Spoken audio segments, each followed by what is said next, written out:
was thinking about the success or failure of small businesses and click mentality.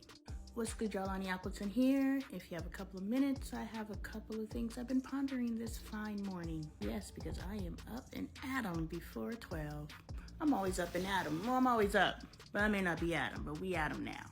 I am a small business owner. Here's one of my t-shirts, LonnieTaylorArt.com/store. Get you one. But the reason why I'm here is because I was watching this guy's video, and he's a performer, artist, singer, I believe. He was just talking about rehearsal, which made me think that he's some sort of person who needs to rehearse. Athletes practice. Artists just art until they get the art right. But musicians practice. Anyway, that's not the point.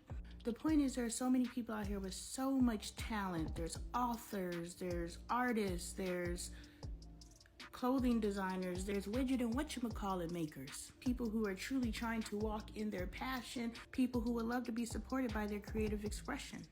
And they're really great at it, you know what I'm saying? But nobody knows who they are. And so I wanted to talk about that because we are the perpetrators of why people don't know who they are. Because clique mentality, group mentality, we all go and herd towards where society tells us to herd. Ivy Park can drop a new collection and in 5 minutes it's sold out. Because we all want to be the person to say, I got it. Meanwhile, someone like me can drop and I've only sold 8 pieces in 8 months. I don't have a marketing team though. When you support small business, you become the marketing team. We all want people to look at us and envy us. We may say that's not what we want, but the proof is in the motherfucking pudding. Small business finds ain't gonna get you the attention Ivy Park does. And that's why small businesses remain obscure. If we want to see small businesses thrive, we not only need to support monetarily, but we need to support by telling our community. But the problem we're running into is when we run into these small businesses who also have equally or more dope stuff, we buy it and we support them, but we keep it to ourselves and don't tell anyone because this is our little secret. This is something nobody else can have because that makes us feel special too. So we feel special because we have something nobody else can get unless we tell them where to get it from. And by telling them, we are supporting that small business. But us feeling special is more important than us supporting a small business and letting everybody know about it. Traditionally, not all of us. And then we all go in droves and make these billionaires more billions because they're telling us this is what's cool and everybody needs it, even though there's only 50 available. But we all flock there because we're told. And we ignore the small businesses, and that's why they can never get off the ground. Groupthink, herd mentality. We don't support small business until we're told. Continuing the small business conversation. What's good, y'all? Lonnie Appleton here. If you have a couple minutes, got a couple messages. So we all want to become independent. We all want to break away from the system that doesn't pay us enough to sustain ourselves and support ourselves. And it's really just designed to keep us in indentured servitude. We're indentured servants. No, indentured servants had to work off a certain so that's not what it is. It's not slavery because we're actually getting a wage. It's modern day slavery because the wages that they're paying us is not even enough to keep a roof over our head half the time. But they're still able to give us that little bit of something so that we're tricked out of thinking that we're still slaves. But that's another conversation. We're talking small businesses. So if we want to break away from that system that isn't sustaining us, but it's what's been presented to us as this is the path that we all need to take, so we just take it because we're all sheeple. Once you admit that you're a sheeple, you can no longer become a sheeple, and you can become a goat. Don't you want to be a goat?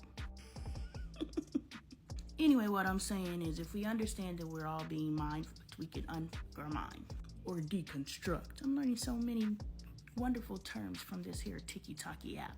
But in relation to small business, the way that we begin to release or remove ourselves from the system that's not even sustaining us and we're begging it to sustain us, but it's not because it's not for us, is we then become, I like to think about, like in the olden times, like Game of Thrones era, medieval times, people had their little stands, and you see a lot in other countries, people have their little stands and they sell their little goods and their goldsmiths and locksmiths and leather workers and swordsmiths. Everybody's smithing, right?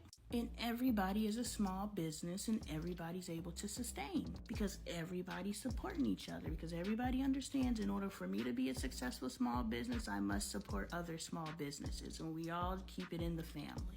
And that's the mentality that we need to cultivate because everything moves in energy. This black girl follow train has lost its energy, but when the energy was on it, it was powerful. Now think about the energy around any type of situation. I'm starting to believe energy harvesting is a thing.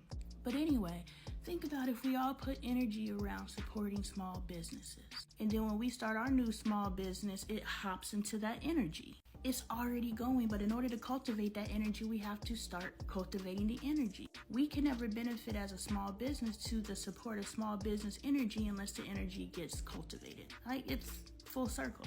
So if you want your small business to succeed, you must be a small business that supports other small businesses and talk loud and proud about supporting other small businesses. Supporting other small businesses has to become trend and has to become cool. And that's the way we all succeed. Alright, y'all. First, don't mind my dresser. I don't, so you shouldn't either. Second, watch this scene. And then I got something after this. This show is crazy. I know they're not trying to be like hypocritical. I was about to say hypothetical and hypocritical at the same time. I know they're not trying to be a hypocritical family, but this shit's crazy. Hold on, watch this. Seriously, she really doesn't know? Why do you have to be so nasty to your friend? You're lucky Yongso still spends time with you despite your temper. If I had a daughter like Yongso, I'd raise her like a princess. Yeah, I know, right? Hey, Mom, don't you wish you had a daughter, huh? Alright, first, the scene before that, the girls are in there fighting, like they're play fighting, like friends do. And the mom comes in there and she takes the friend's side, not the daughter's side, and she starts hitting the daughter like, why are you hitting on her and da-da-da-da?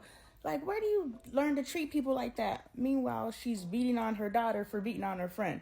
All the while telling her that's not how you treat people you love. So you're beating on me, telling me I don't treat people I love by hitting them. Y'all see that, right? But the scene we just watched where she was just like, if your friend was my daughter, I would raise her with so much love. First, she's implying that she's not raising her daughter with love, or whatever word she used. Y'all know I be messing my words up, but you get the gist. Context clues like a mug. But I was thinking, no, if you had the other little girl as your daughter, you would have raised her the exact same way you raised your current daughter, because that's the way you raise kids. You wouldn't have adjusted how you raise a child based on, oh, I have another child. No, that child is the child they are because of how they were raised. So if you don't like your kids, you don't like how you raised them, which is cool. Let's have that moment with ourselves and say, yeah, I don't really like my kids. Well, who raised them? Oh, there's some changes I need to make. And this is different than I just don't like my kids, because some of us go through that phase too where they just got to grow on us. I went through it. This is my kids' behavior. I don't like it. And I get our kids have their own individuality. There's things all my kids do that I don't like. But you know what I mean. Bailey got a fiery attitude. And I know she got it from me. So when I'm looking at Bailey and I'm like, man, I can't stand you. I really can't stand myself because she is me, like, for real. I can disappear and I know life will go on because I definitely duplicated myself in her. But pay attention to that, y'all. Pay attention to that. Get into these K-dramas. They be teaching all kinds of lessons.